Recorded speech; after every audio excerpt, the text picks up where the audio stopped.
wrong. So we're gonna run without the camera. Hopefully I could share the screen. The microphone is working, so that's great. Today we're gonna start with MVC. So try to share my screen also. Someone is having his microphone on.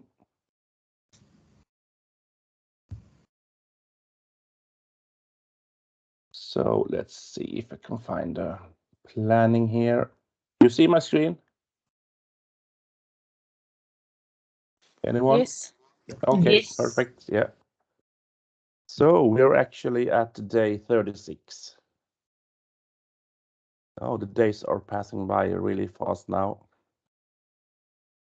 And we're going to start with MVC, and that stands for Model View Controller. You will see later on today what it is, what it's all about. So MVC is a pattern, so you will have a great deal of links on this one for the whole week, so you don't need to run everything today. So there's a lot of links regarding MVC. So we're going to do a little bit MVC checks on different things each day, because MVC is a really big system. So I think we just start with one simple example from the templates. So I'm going to go for my Visual Studio. Those of you running Visual Studio 2022 should have no problem. I haven't upgraded yet. Maybe I will do it this week. So I will go for a new project. And this time we need to find the MVC. So we get the correct one. So you should find this for the core. You probably find someone for without the core, but you should find this one. ASP.NET Core web app. And it also says Model View Controller.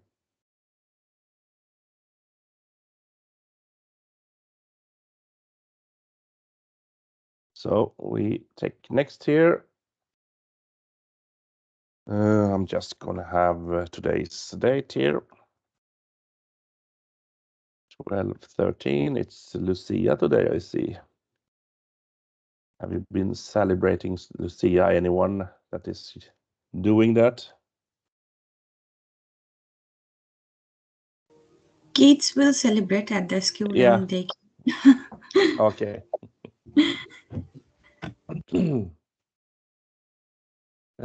So I go for next here.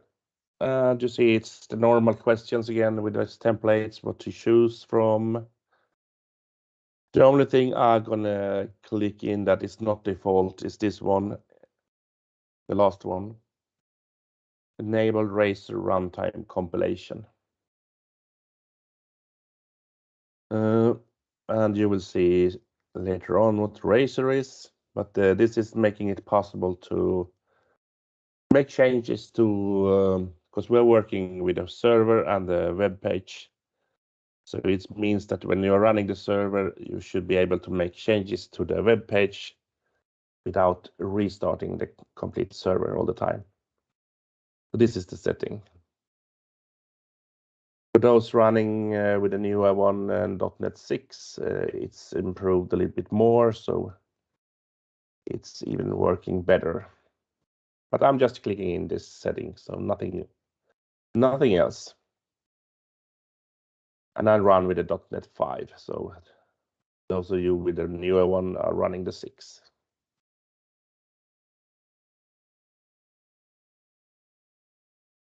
So I go for create here.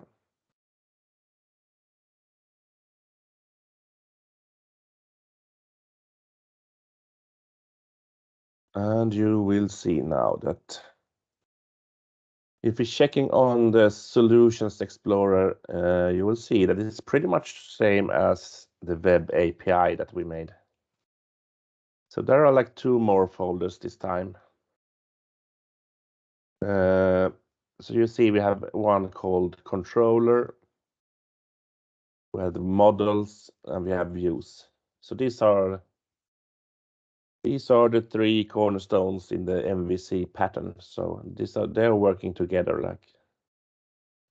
The other files, it's the startup where you had like these settings with using different kinds. We were using cores. We were telling about the app DB context and so on. So this file is almost the same. So it's built for it's used for the configuration of your MVC project.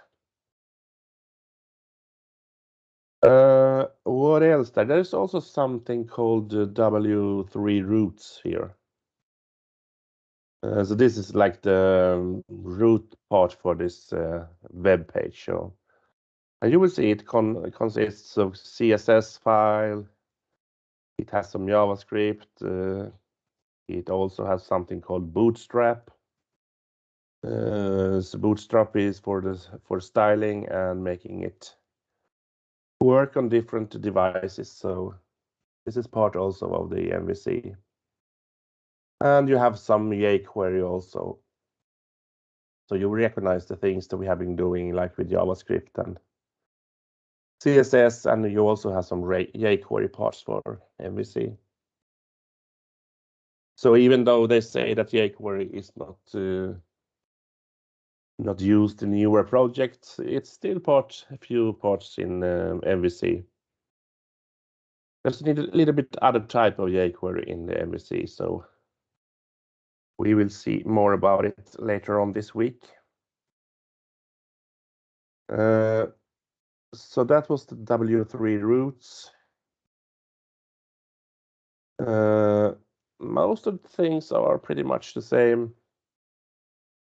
So if you have a look on the controllers, for example, we don't have much now because this is an empty from the template. It's just saying it's having a home controller. We were having controllers also in the API part. So this is where it's the main things are happening. So the controller is using the models and the views. So if you look on this, for example, this line here, it says index. So this is using a page, a view that is named index. And the only thing it says here is returning the view. So this is working together with the views here. So you see there's a view home index. So this controller is actually, because this is having the name index, it will automatically use the index.cs HTML page. So this index CS HTML, you see it's almost like the HTML, but it's also having parts of C# inside it. So this actually stands for C# HTML. It's also called Razor, so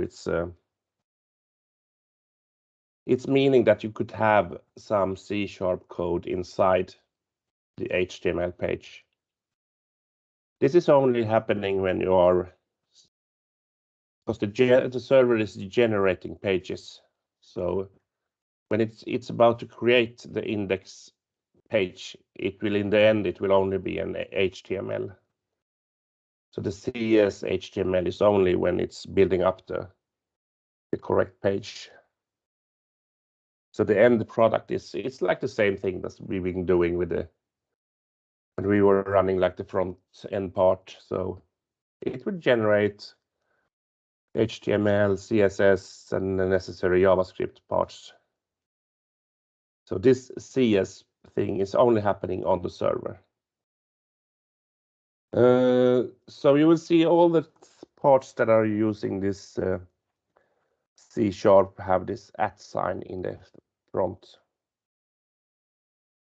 So this part is actually using C#. You will see better examples also about it.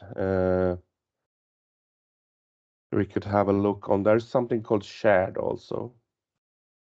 And this layout, for example, it's used for every page. So it's, in this case, it will have like some navigation, like a menu.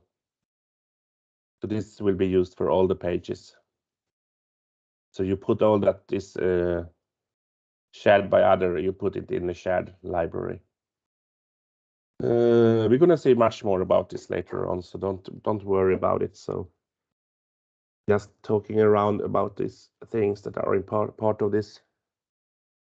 So we could run this actually, because you know all these templates are runnable right away. So there's no database or something like that. So this is just a pure MVC with some few pages. I'm gonna start this one so you could see it.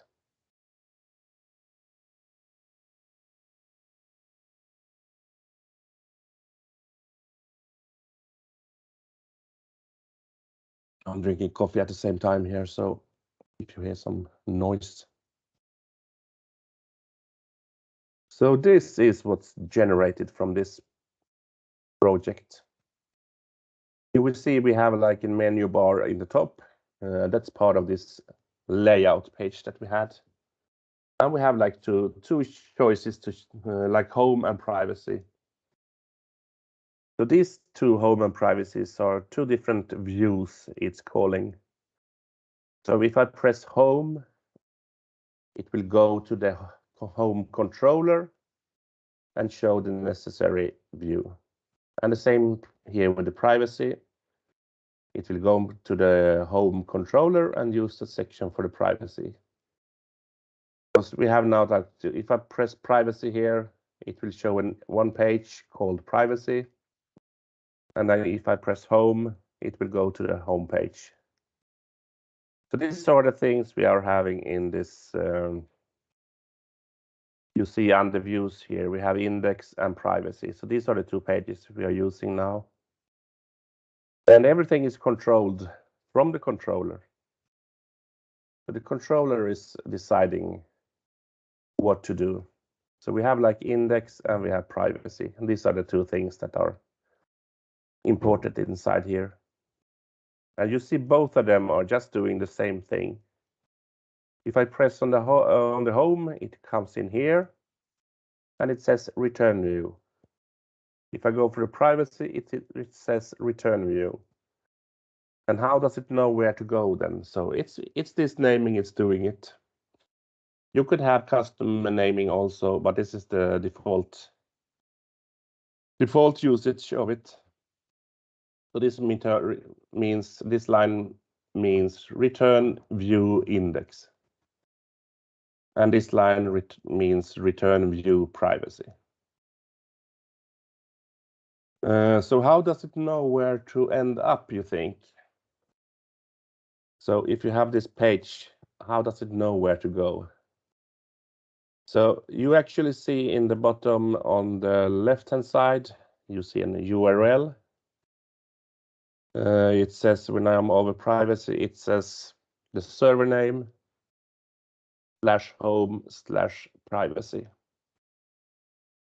And for home, it's just going to the default server, so it's automatically routed to the correct position. But if you check on this again, this privacy, you see that the server name /home/privacy.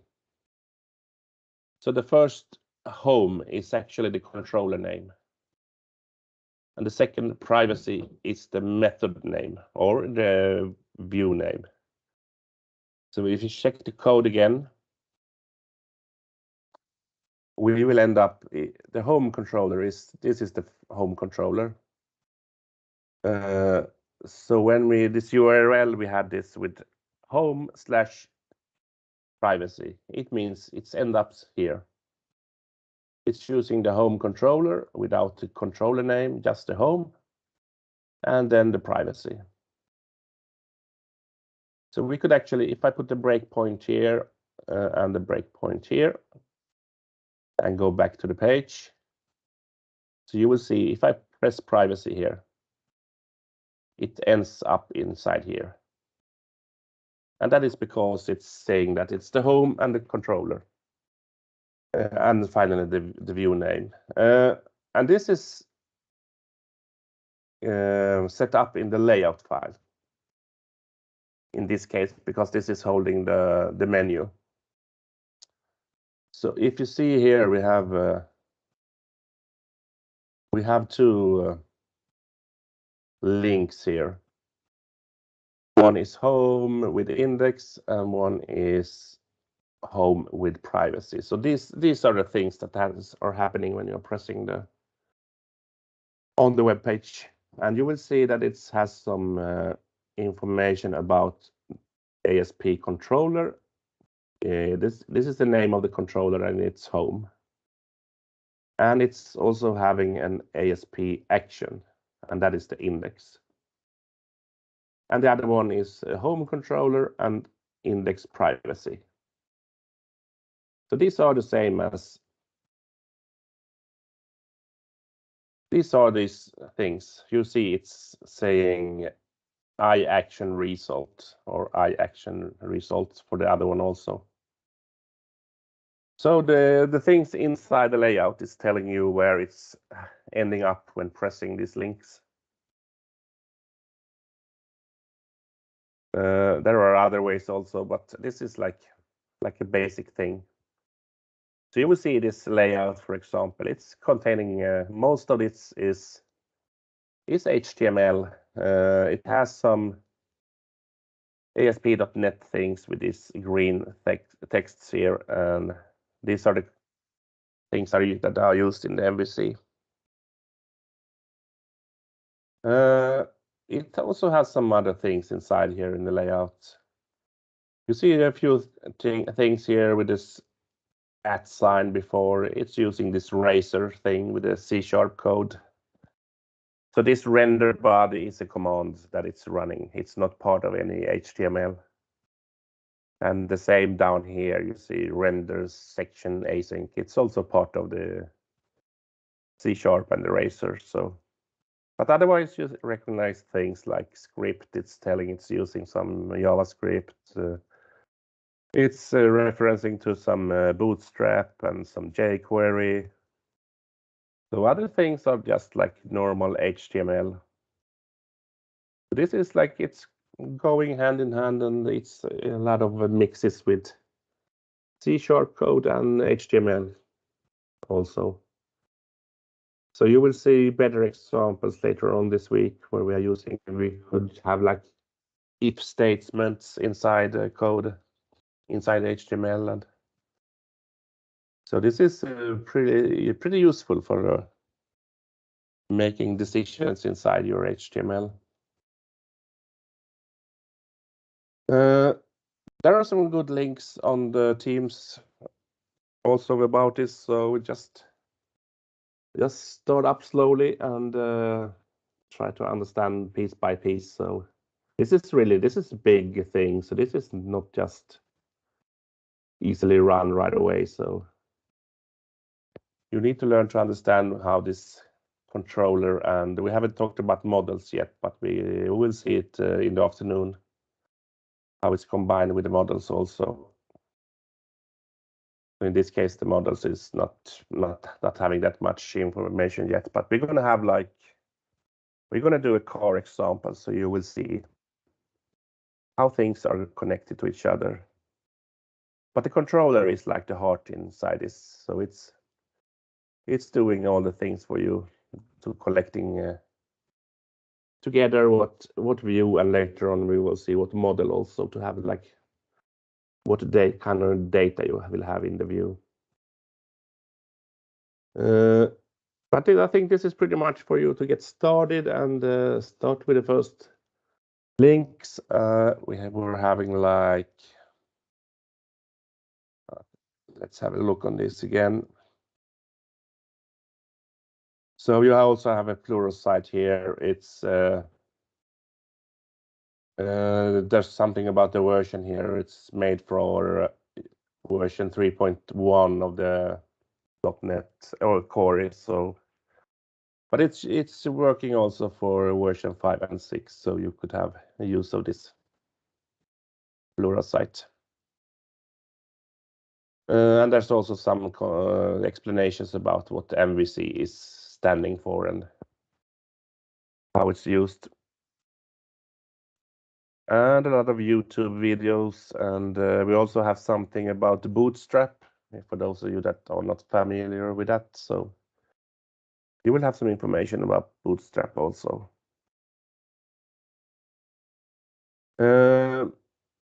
But just take step by step, and we will see you again at 1 o'clock, and we will try to work a little bit more with MVC, so you will see more use of it. So,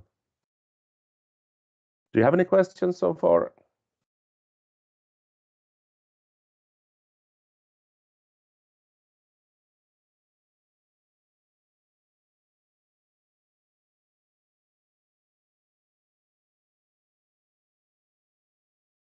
So we will be running MVC now for a few days. So next week we're going to start with the final project. We will also be having Christmas soon and the New Year and all these holidays. So there will be a schedule for that also. Because we're not going to have teachers all these days during Christmas. So we will have a lot of work on your own also. But if you haven't got that information yet, we will hopefully have it this afternoon or tomorrow latest.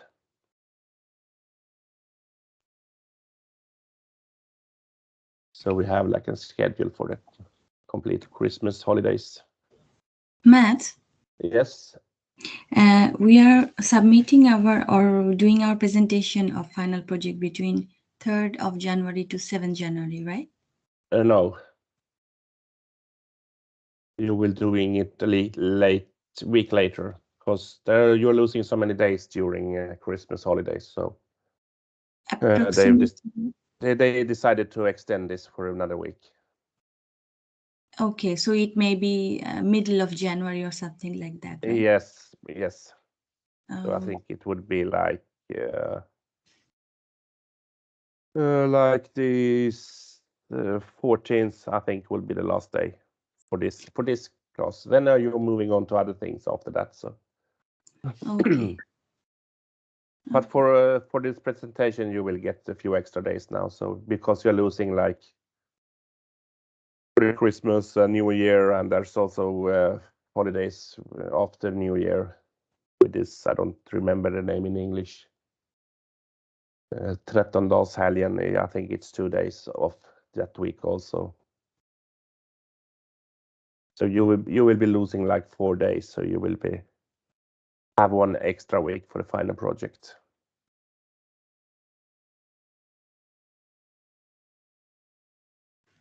Okay, and after that we are starting our internship in middle of February. So in between. Yeah, yes, you're doing other things, so you will get information from Lexicon about it. So there will be something continuing right away after this class. So this is focusing on C# most of the time. So you will do other things after that. The different teacher and so on. So it's completely different things. Why I'm saying that, because I don't know exactly what you're going to do. Okay, thank you. Do we have any more questions?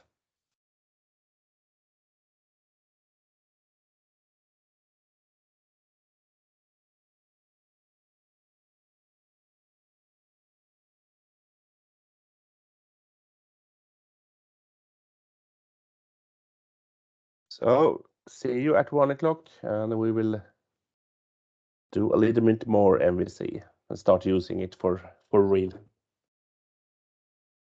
Okay, see you at 1 o'clock then. See ya. Thanks. See you. Bye. Bye.